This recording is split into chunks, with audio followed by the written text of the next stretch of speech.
ভাবছেন এত দলবল নিয়ে আমরা কোথায় যাচ্ছি? দেখতে পাচ্ছেন আমরা পিকআপে প্রায় ১০-১৫ জন মানুষ রওনা দিয়েছি।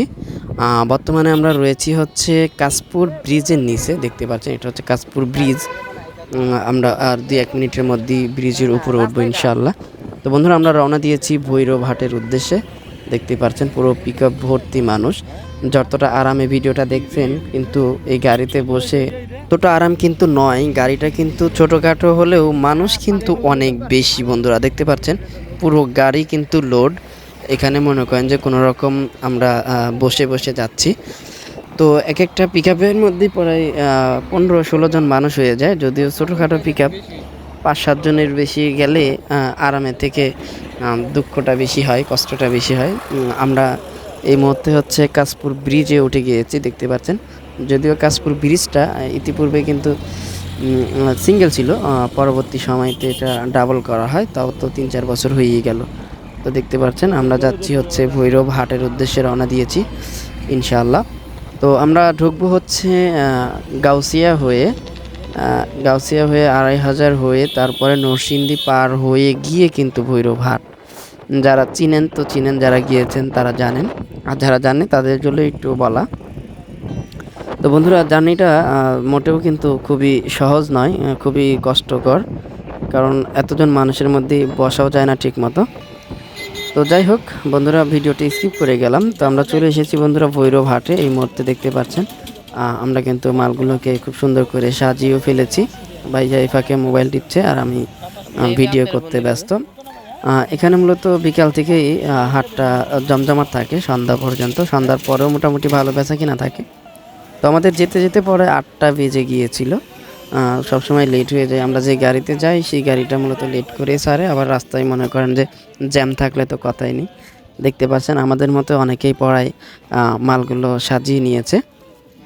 দেখতে পাচ্ছেন লোটু প্যান রয়েছে, পকেট প্যান রয়েছে, নিমা রয়েছে, কুচি প্যান রয়েছে, অ্যাঙ্কার রয়েছে, সেট ম্যাগি রয়েছে। এরকম পরে ৭-৮টা আইটেম নিয়ে কিন্তু আমরা ভৈরবহাটে গিয়েছি। দেখতে পাচ্ছেন মোটামুটি ২-১ জন করে পাইকাররা আসে। এরকম চলতে থাকে রাত ১২টা পর্যন্ত মোটামুটি সেল হতেই থাকে। আবার মনে করেন যে ফজরের পর থেকে আবার শুরু হয়। তো দেখতে পাচ্ছেন এই ফাঁকে আমি একটু ভাবলাম আপনাদের সামনে একটু দেখা দিই, নাহলে বলবেন আমি সারাক্ষণ ক্যামেরার পিছেই থাকি। তো এখন হচ্ছে পরে রাত ৮টা প্লাস হয়ে গিয়েছে, পরে ৯টার উপরে। তো ২-৪ জন করে পাইকাররা আসে মোটামুটি। তো এভাবে সারা রাত কিন্তু জেগে থাকতে হয়, আমাদের ঘুমানোর কোনো সুযোগ নেই বন্ধুরা। কারণ এখানে রাস্তার ভিতরে কিভাবে ঘুমাবে একটা সুস্থ মানুষ আমি জানি না, তারপরেও অনেকে ঘুমাই। তো বন্ধুরা চলে আসলাম সকাল ভোরবেলা। দেখতে পাচ্ছেন মোটামুটি অনেকটা কাভার হয়ে গিয়েছে। তো এখন সকালের একটু দৃশ্য আপনাদেরকে দেখানোর জন্যই মূলত ভিডিওটা স্টার্ট করেছি। দেখতে পাচ্ছেন সাকিব ভাই ওই সামনে গিয়ে একটু তদারকি করছে, আর আমি এই ফাঁকে ভাবলাম একটু শট নিয়ে নিই আপনাদের দেখানোর উদ্দেশ্যে। দেখতে পাচ্ছেন এটা ভৈরবহাটের মূলত আমরা শেষ প্রান্তে বসি, ওই ড্যাকটার অপোজিট। যারা ভৈরবহাটে গিয়েছেন ইতিমধ্যে তারা চিনেন ড্যাকটা কাকে বলে। ওটা হচ্ছে একটা মাজারের ড্যাক, টাকা পয়সা ফালায় ওখানে।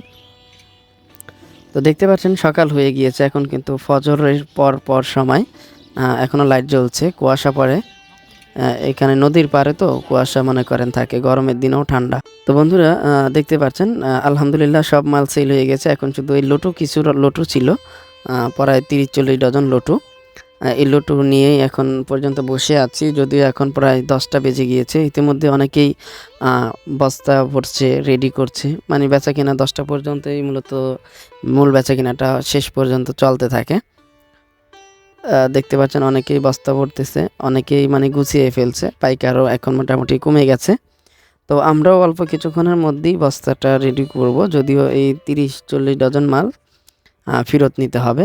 দেখতে পাচ্ছেন এখানে হচ্ছে পিকআপগুলো, যে পিকআপ নিয়ে আমরা মূলত ভৈরবহাটে আসছিলাম। দেখতে পাচ্ছেন এটা হচ্ছে বিশাল বড় ভৈরবহাট বন্ধুরা। একটা সময় হতে পারে আমি পুরো ডিটেলসে আপনাদের ভিডিও করে দেখানোর। তো আমি আবারও ভাবলাম আপনাদের সামনে একটু দেখা দিই, কারণ সারা রাত জাগার পরে চেয়ারের অবস্থা দেখুন, ফেসের অবস্থা পুরো 12টা বেজে যায়। ধুলা বালু তো আছেই, পাশাপাশি সারা রাত জেগে থাকা খুবই কষ্টকর। তো এখন বেচা কেনা পরে শেষ, তো আমি ভাবলাম আপনাদেরকে একটু ঘুরে ঘুরে বিষয়টা দেখিয়ে দিই। এখানে আপনি ভৈরবহাটে অনেক কিছু পাবেন ভাই। যারা আসে অনেক সময় অনেক দূর দূর থেকে আসে, শুধু এই মাল বেচা কিনা হয় এমনটা না। গরু, ছাগল, মহিষ, ভেড়া, উট, দম্বা সবই এখানে বেচা কিনা হয়। মুরগি থেকে শুরু করে মাছ পর্যন্ত সবই আছে। তারপরে থ্রি পিস আছে, মেয়েদের রেডিমেড আইটেম আছে, অসংখ্য আইটেম ভাই। এখানে প্রায় 500-700 দোকান বসে মোটামুটি। আর এই এরিয়াতে মোটামুটি অনেকগুলো ব্যবসা এখানে রয়েছে। আলু, পেঁয়াজ থেকে শুরু করে এগুলো পাইকারি সেল হয় এখানে। তো দেখতে পাচ্ছেন অনেকেই বস্তায় ভরে কিন্তু গাড়িতে মোটামুটি নিয়ে যাচ্ছে। তো আমরা সেই সময় একটু ঘোরাঘুরি করছি আর ফাঁকে চাইলাম আপনাদের একটু দেখানোর চেষ্টা করি। তো দেখতে পাচ্ছেন আমাদের বস্তা হয়ে গিয়েছে, ওই আমাদের গাড়ি। এরা সব বস্তায় করে করে নিয়ে নিয়ে গাড়িতে রেখে আসতেছে,